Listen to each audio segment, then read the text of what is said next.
The story opens with Mr. Saif Ali, a sharp-suited CEO, striding through the glass corridors of his company's towering skyscraper.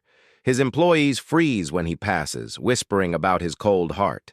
He doesn't smile, doesn't care for anyone's feelings, and only measures life in terms of profit and loss. At a meeting, when an employee pleads for an extra day off to see his sick mother, Saif dismisses him coldly. This is a company, not a charity.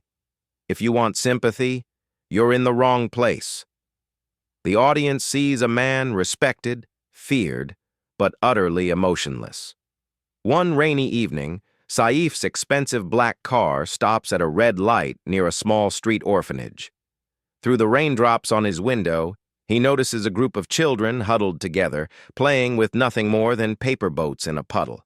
But one child, a little boy of around 8, catches his eye. Despite torn clothes and no shoes, the boy beams with the brightest, purest smile, laughing as his paper boat sails across the water.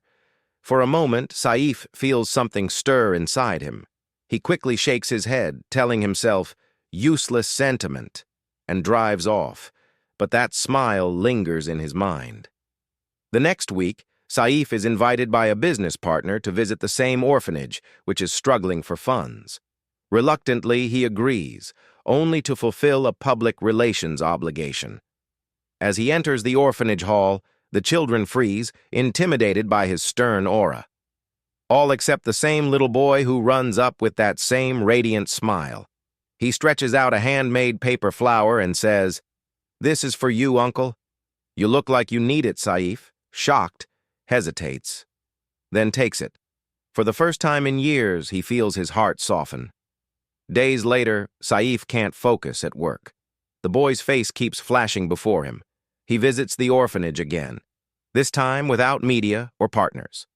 The children swarm him, but that boy, Ayan, takes his hand and shows him their little treasures: old books, broken toys, and drawings. Saif asks, "Why are you always smiling, even with so little?"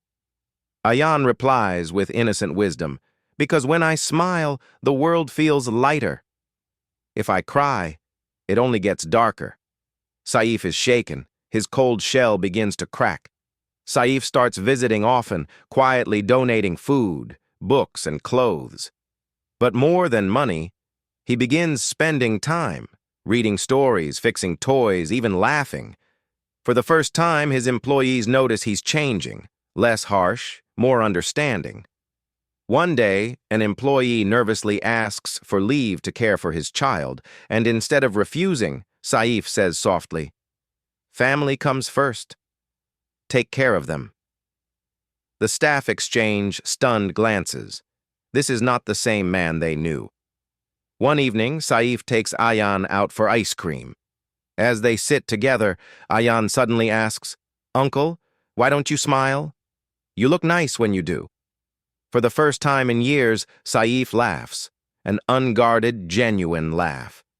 At that moment, he realizes the boy's smile has melted the ice around his heart. Months later, Saif sets up a foundation for orphans in his company's name. At the inauguration, he gives a heartfelt speech. "I thought wealth made me powerful, but it took one child's smile to teach me what true strength is: kindness." He looks at Ayan in the front row, who beams proudly. Saif smiles back, no longer the cold CEO, but a man reborn. Sometimes, the smallest smile can melt the hardest heart. Compassion is the true measure of success.